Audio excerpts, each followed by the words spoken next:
Sadly, you cannot use Amazon Smile on the app until you've signed up on a computer. The first thing you need to do is to go to the Amazon app.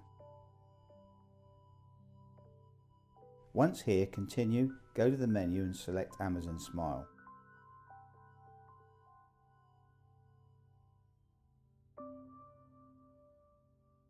Press Turn on Amazon Smile.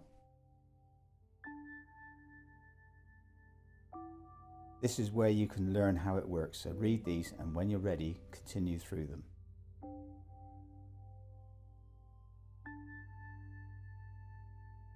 Now press Turn on Amazon Smile. You should now see the Amazon Smile logo at the top. You can now shop like normal.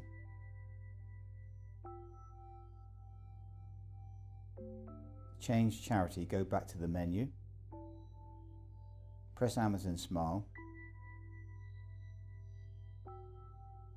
Press Change Charity.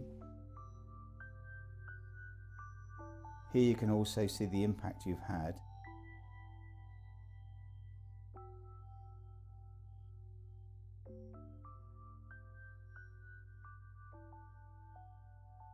Please like and subscribe.